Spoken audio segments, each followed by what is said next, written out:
On a cold November morning in Ashboro, an old man with a cane sits alone on a weathered bench. The plaza bustles, but no one notices him. The wind moved gently through the plaza, nudging at flags and dry leaves, stirring the scent of strong black coffee out from Helen's Cup Cafe and into the street.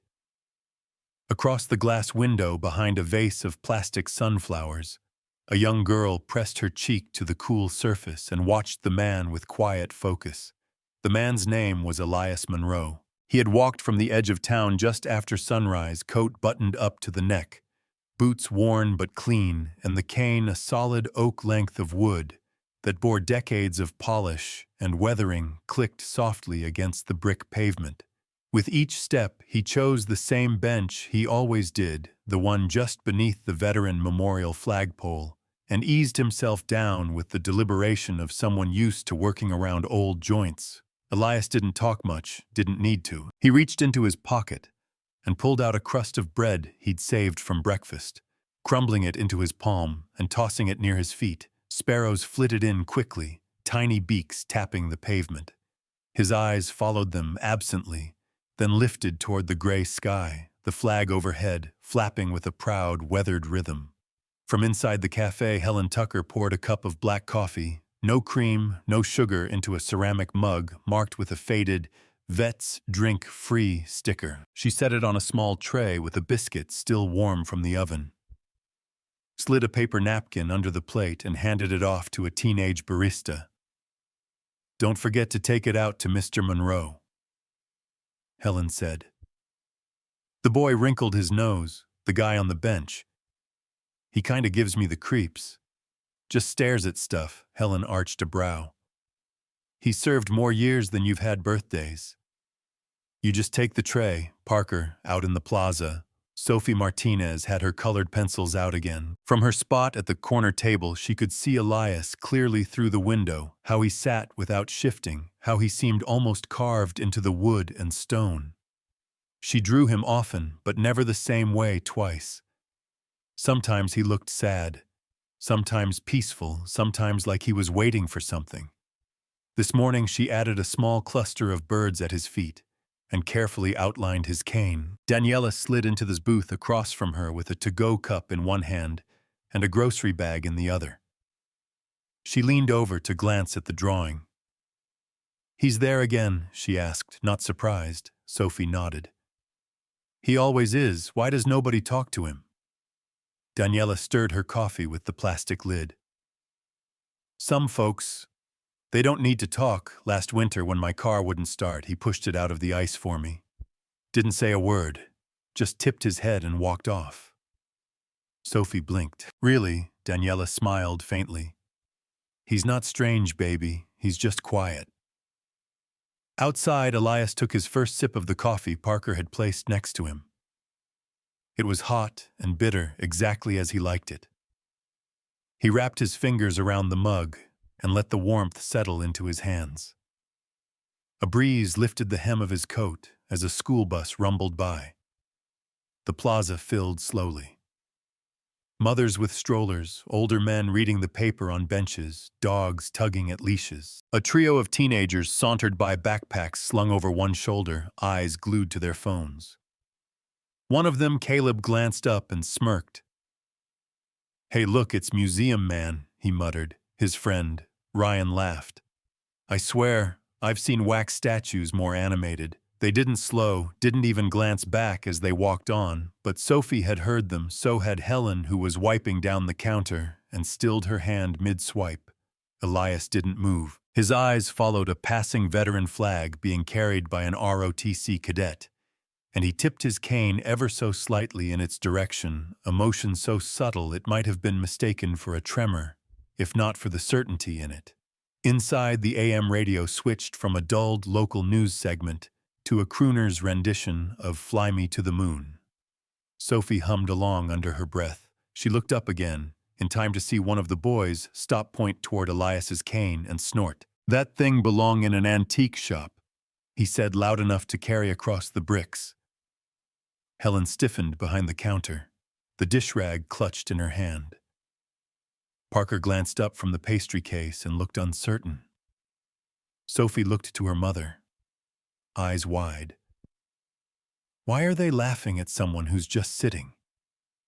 The cane had traveled further than most people in this town, but to them it was just a stick. Sophie sat cross-legged at the dining table, the sharp scent of pencil shavings curling upward as she twisted a red-colored pencil into a handheld sharpener.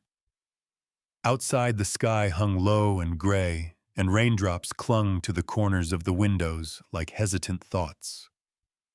The sound of yesterday's laughter, the mocking kind, still tugged at her ears. She had replayed it all evening, the way the teens had pointed the way. Mr. Monroe hadn't flinched. She didn't understand it, but she didn't like it. Daniela walked by with a laundry basket on her hip, casting a glance at the drawing Sophie was refining. "Is that Mr. Monroe again?" Sophie nodded. "I added stars around his cane." Daniela paused. "Looks good, mija." Then more softly, he'd probably like that. By mid-morning, they were back at Helen's Cup Cafe.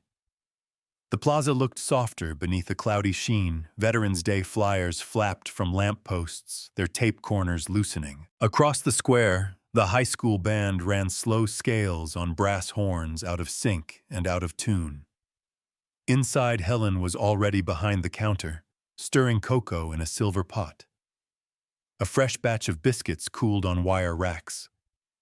The chalkboard near the register now read in tidy handwriting. "Thank you, veterans." When Sophie and her mom entered, Helen smiled with her eyes. "He's out there," she murmured, gesturing toward the window. Elias sat exactly where he had the day before, his cane leaning to the left, birds hopping at his feet, but something in his shoulders sagged differently today. A kind of weighted silence draped over him. Still he sat, still he watched. Sophie opened her sketch pad again and began drawing. She gave him a longer coat, a row of gentle stars overhead, and a ribbon swirling from the top of the cane like a spell. 3 voices trailed in through the door, Caleb, Ryan, and Molly, wet shoes squeaking across the tile. They ordered fries and sodas, voices loud and loose, not meant to be cruel, but landing that way. Molly peered at Sophie's page and laughed. "Is that your grandpa's pirate staff?" Ryan grinned. "Careful, he might summon birds with it." Sophie's pencil stilled.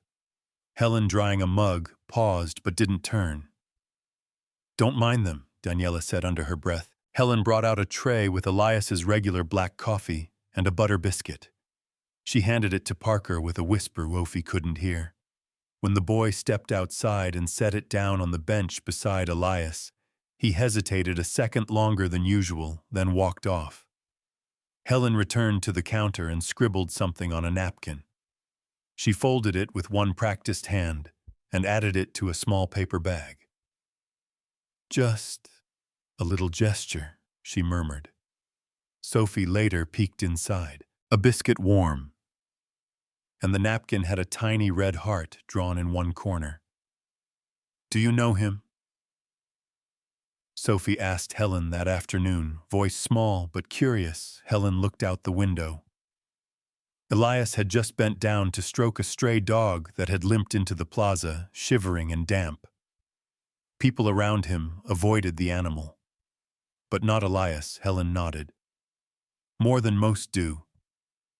The rain began to drift in sideways. Helen fetched a small towel for the floor, and the teenagers readied to leave, brushing crumbs from their laps and laughing at something private. Outside, Elias rose slowly from the bench, cane planted firm, but as he turned, the tip of the cane slipped slightly on the slick stone. His balance wavered for a second. Ryan chuckled. "Whoa! Timber!" Caleb exaggerated the stumble, limping in circles with a fake groan. "Stop it!" Sophie's voice rang out sharper than she expected. The cafe went still. Even the old radio seemed to hush between songs. Ryan blinked. "We were just joking." "You weren't," Sophie muttered, holding her sketchbook tightly. Daniela put a hand on her shoulder.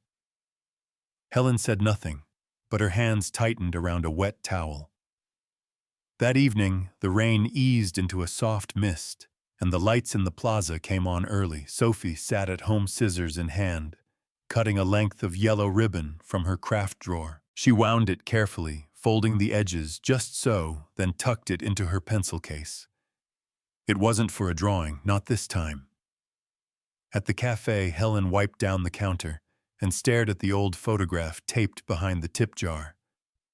A row of young soldiers in sepia tones smiled in uniform.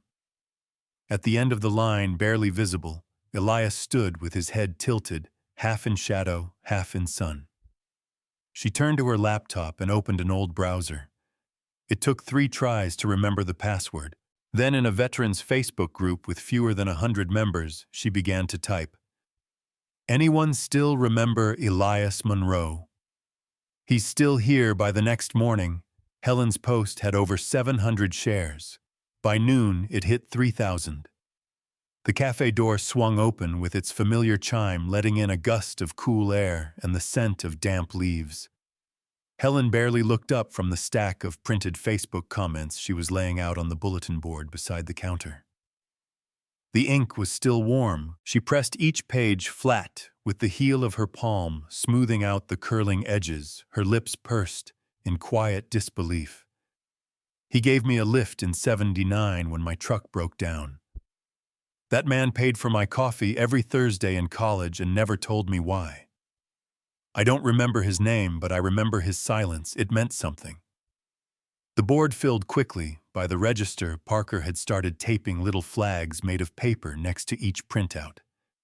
Outside, the air was crisp and dry. For the first time in weeks, the plaza didn't feel forgotten. It breathed quiet but alert. Children in matching T-shirts walked past, carrying poster board signs that read, "Thank you, heroes," paint still dripping from the letters. Older men in service jackets sat near the library steps, brushing dust from boots that hadn't seen a parade route in years. On his bench, Elias Monroe sat as he always had. Back straight, cane leaned gently against his knee, but something in the plaza was different. Passers-by glanced his way and paused. A woman nodded at him. A man tipped his baseball cap. No one said anything. Not yet, but their eyes lingered. Sophie approached slowly, clutching her folded drawing with both hands. She had changed it since yesterday, added more detail to the birds, shaded the sky to a soft gray, and drawn the cane with careful attention. She stopped in front of Elias and held it out. "It's for you," she said. Elias looked at the drawing, then at her. He nodded, his expression unreadable but warm. Sophie's hand reached into her coat pocket, and she pulled out the yellow ribbon she'd cut the night before. Wordlessly, she bent down and tied it gently around the top of his cane. The knot was neat and small. "Matches the sky," she said. Stepping back inside the cafe, Helen watched through the glass, wiping her hands on her apron. The coffee was brewing again, stronger this time, and she'd added a fresh batch of chocolate chip cookies to the front case.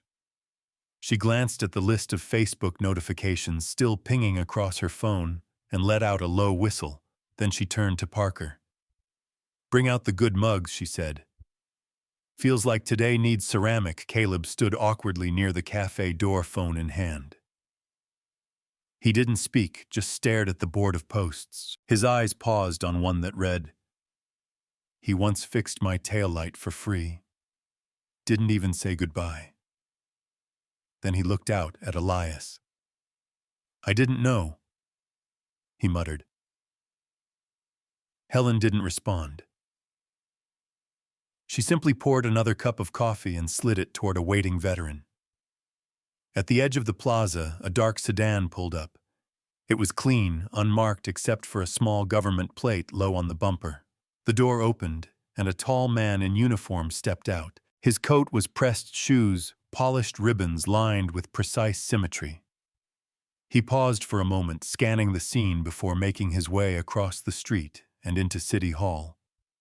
No one recognized him, not yet. Sophie spotted the sedan and squinted. Was that? Daniela shook her head. Could be anyone. Maybe a speaker for the parade. But Helen was already glancing back and forth between the man's walk and Elias's stillness. That afternoon, the town newspaper editor dropped by with a camera around his neck and a notepad half full of scribbles. "Story's picking up steam," he said to Helen. "Wouldn't mind a quote or two." Helen gestured to the board. "There's hundreds."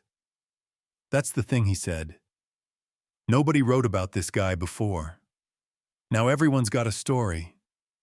She looked out at Elias. He didn't ask for one.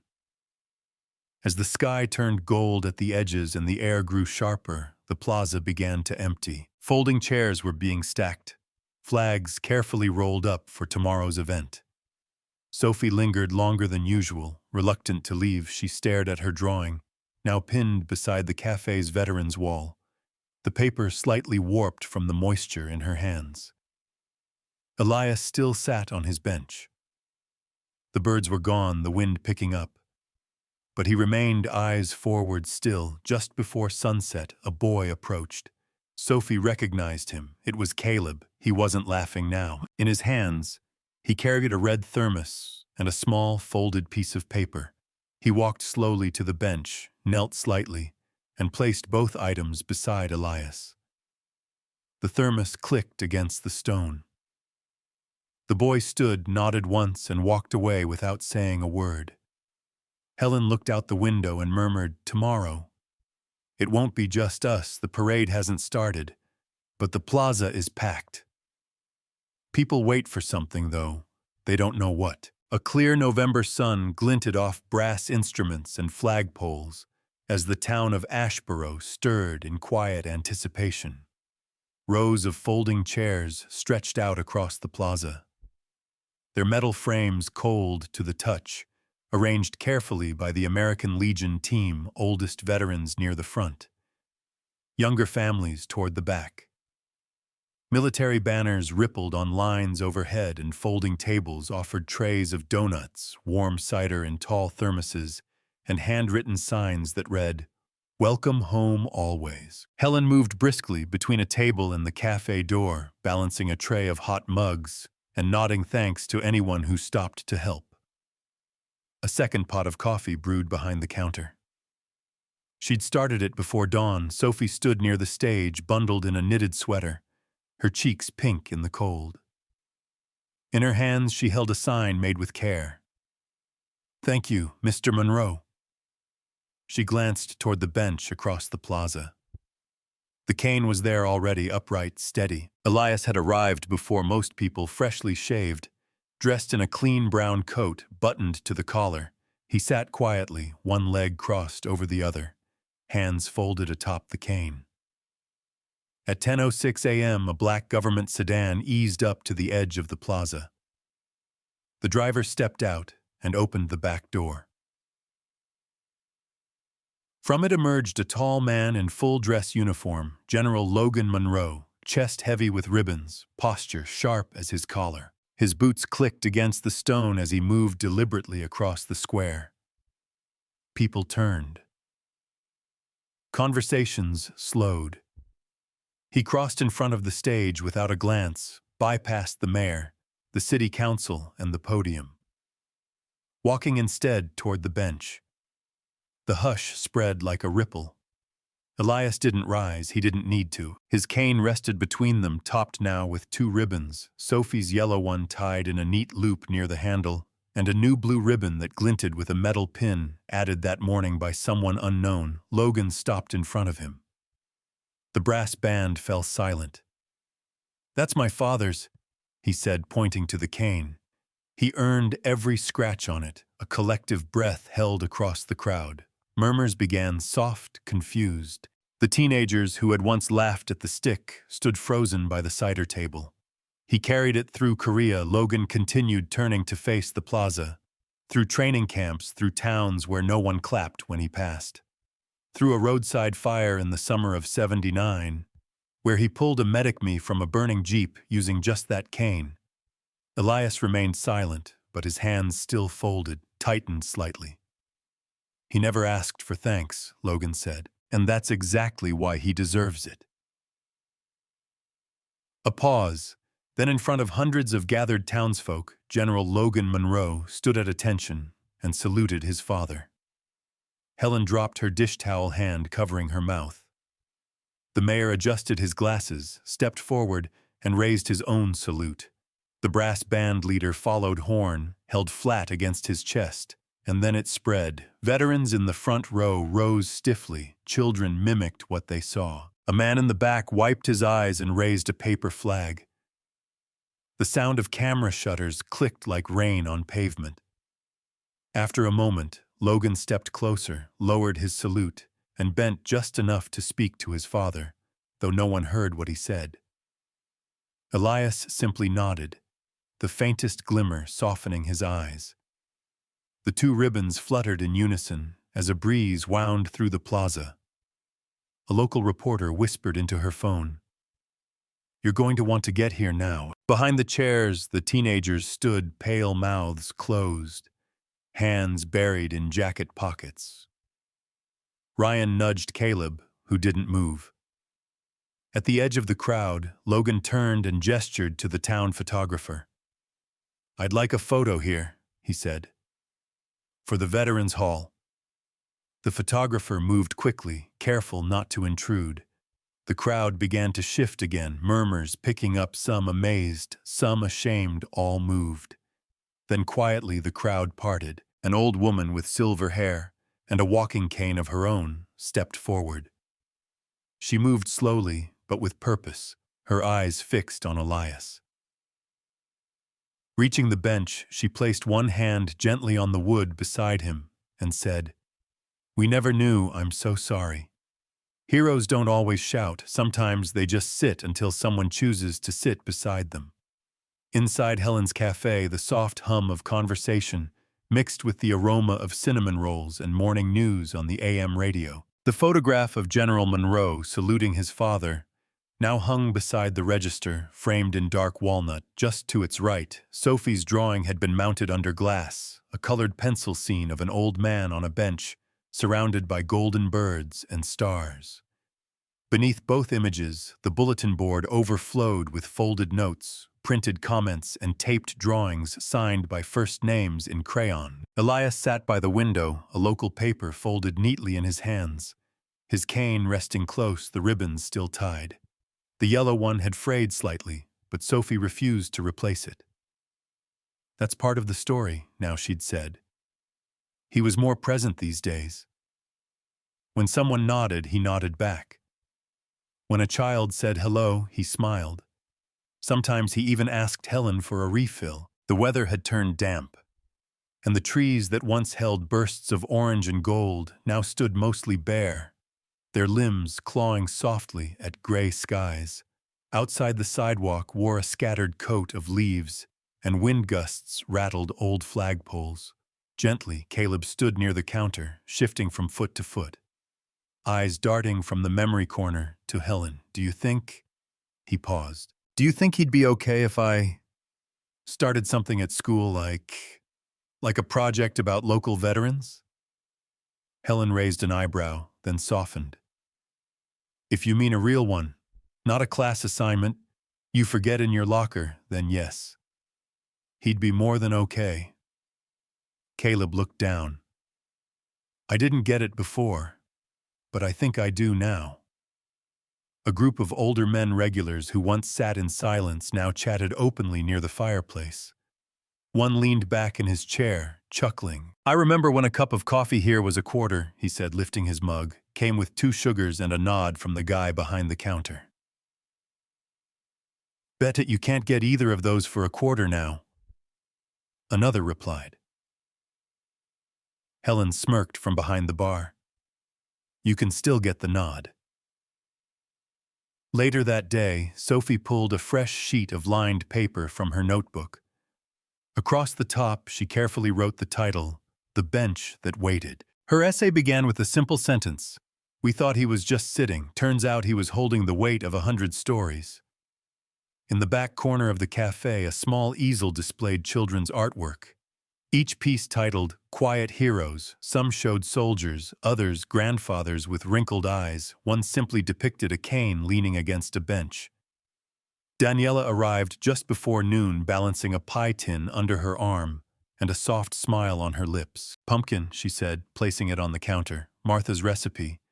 Thought he might remember the smell." Helen's brows lifted. "You had that old recipe card tucked in a cookbook." "Found it the other night." Elias took a slice without a word, but a subtle shift in his expression, nostalgia, maybe something deeper, spoke volumes. That afternoon, Helen pulled out the mail stack from under the register. A plain envelope postmarked from Indiana had no return name. She handed it to Elias. He opened it slowly. Inside was a brief slanted note. "You pulled my dad from a wreck on Highway 9 in '74. He said the man never gave his name, only coffee and chains for the tires. He didn't make it to Christmas that year, but he told us about you every Thanksgiving, thank you." Elias folded the letter carefully, slid it into the inside pocket of his coat, and looked out the window for a long time. That evening, as the sky bruised purple and headlights passed like whispers, a boy from the edge of the plaza stepped forward. It was Ryan, quiet without his usual smirk. In his hand, a scarf knit in a herringbone pattern, deep navy and soft at the edges. "My grandma made this," he said, placing it next to Elias's cane. "Said it should go to someone who keeps the wind out." He didn't wait for a reply, just nodded and left. Inside, Helen turned toward the chalkboard and erased the day's soup special. In looping cursive, she wrote, "A cane that carried a nation." The cane doesn't sit on the bench anymore. It rests behind glass right beside a lit lantern. The cafe was quieter than usual, but not empty. Outside, the first snowfall dusted the sidewalks in soft spirals, collecting in the corners of windows and along the edges of benches. Inside, warmth pooled in the air, firewood smoke spiced cocoa, and the faint scent of lemon polish. Near the front window, Elias sat in his usual chair. He didn't face the street anymore.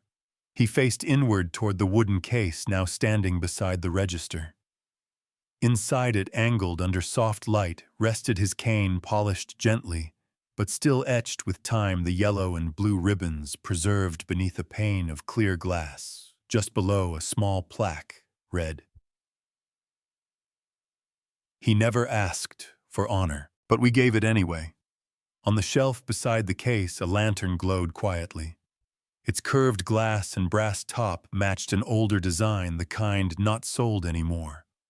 Helen had found the replica at a local antique market, and when she placed it there, Elias had touched the handle once and said, "Martha had one just like it." He held a warm mug of cocoa between his palms, now watching the light flicker and dance against the glass. Across the room, Helen moved from table to table, refilling cups, offering slices of pecan pie, hosting her first official Veterans Cocoa Hour. Sophie, wrapped in a thick scarf and her hair pulled back in a braid, stood near the door, helping a smaller child button his coat.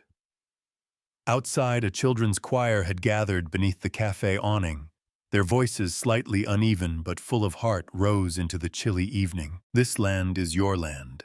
This land is my land." Sophie stepped out with them, holding a folder of music sheets. She didn't sing, just nodded to keep the rhythm.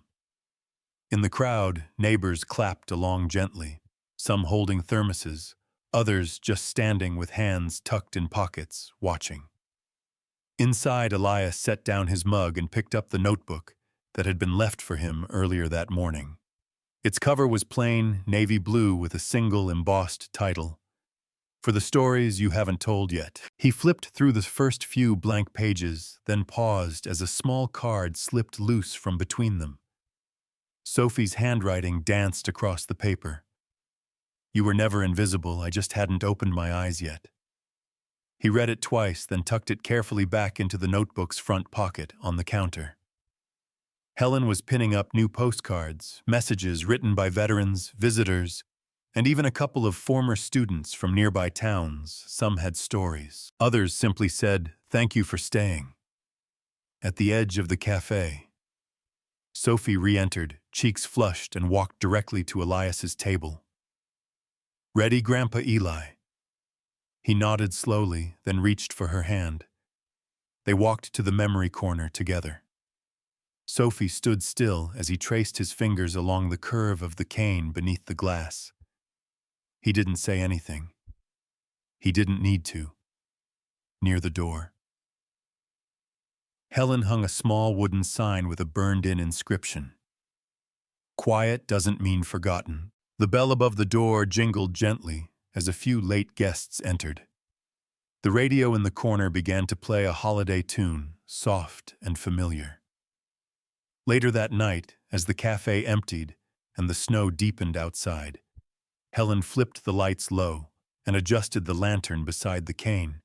Its glow spread across the glass, catching the faded carving near the handle. D.M. Ridge, 1952. Sophie's voice echoed from a speaker near the kitchen. Her essay was being read on the school broadcast. Because sometimes the bravest thing a person can do is keep showing up even when no one claps, even when no one knows their name. Elias stood by the window, coat folded over one arm, notebook in hand. He looked at the lantern, then at the street beyond, where snow coated the benches and rooftops like powdered memory. Leave it on, someone might still be finding their way. Sometimes the quietest man in town carries the loudest legacy. Elias Monroe never asked to be seen, but by sitting still, he gave others a chance to stop, notice, and remember. When we choose to look beyond appearances, we often find stories carved not in stone but in silence and kindness, like a light left in the window. A quiet act of compassion may one day guide someone home. And perhaps that's all it takes, a seat beside someone forgotten to begin remembering what truly matters.